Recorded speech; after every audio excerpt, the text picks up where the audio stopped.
అద్దె కట్టేటప్పుడు సొంత ఇంటి విలువ, ఆకలేసినప్పుడు అన్నం విలువ, ఉద్యోగం లేనప్పుడు డబ్బులు విలువ, విడిపోయినప్పుడు ప్రేమ విలువ, దూరమైనప్పుడు మనిషి విలువ, జాగ్రత్త లేనప్పుడు జీవిత విలువ తెలుస్తుంది. నీ ఎదురుగా నిలబడి నీ ముఖం చూసి నీ గురించి మాట్లాడడం చేతగాని వారే నీ వెనుక నీ వ్యక్తిత్వాన్ని విమర్శిస్తూ మాట్లాడతారు. అలాంటి వారు ఎప్పుడు కూడా జీవితంలో వెనకే ఉంటారు. ఒకవైపు నీకొక సమస్య ఉందని చెప్పుకుంటే నిన్ను చిన్న చూపు చూస్తూ నీ బలహీనతను ఆధారంగా చేసుకొని నిన్ను వాడుకోవాలి అనుకునే మనుషులు ఉన్న సమాజం. కానీ మనది రెండో వైపు.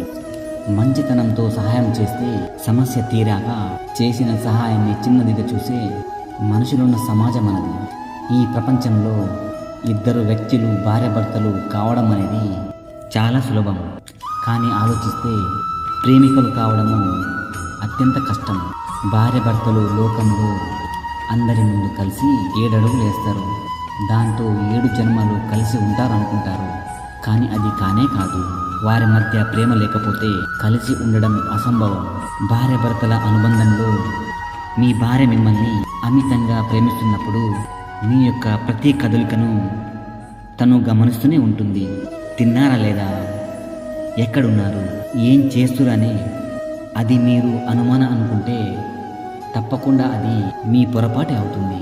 గుర్తుంచుకోండి, ఎంత గొడవ పడినా కూడా మరుసటి రోజు ఏమీ జరగనట్లుగా మాట్లాడే ప్రేమ దొరికితే వారి జీవితం స్వర్గమే అవుతుంది కాదంటారా?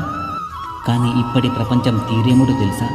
తాలిబొట్టు యొక్క అర్థం తెలియని పెళ్ళిళ్ళు, భార్య యొక్క కన్నీటి విలువ తెలియని భర్తలు, నుదుట కుంకుమ విలువ తెలియని భార్యలు, బంధం విలువ తెలియని బంధుత్వాలు, పెద్దలకు గౌరవం ఇవ్వడం తెలియని పిల్లలు, తప్పులను మాత్రమే ఎత్తి చూపే ప్రేమలు, కేవలం కాలక్షేప కోసం మాత్రం చేసే స్నేహాలు. ఓపిక పట్టినంత కాలం మన మంచివాళ్ళు. ఎప్పుడైతే మన ఓపిక నశించి ఎదురు మాట్లాడతామో అప్పుడు మనల్ని ఒక శత్రువుగా చూస్తారు. ఎవరు కాదు, మన వాళ్ళే.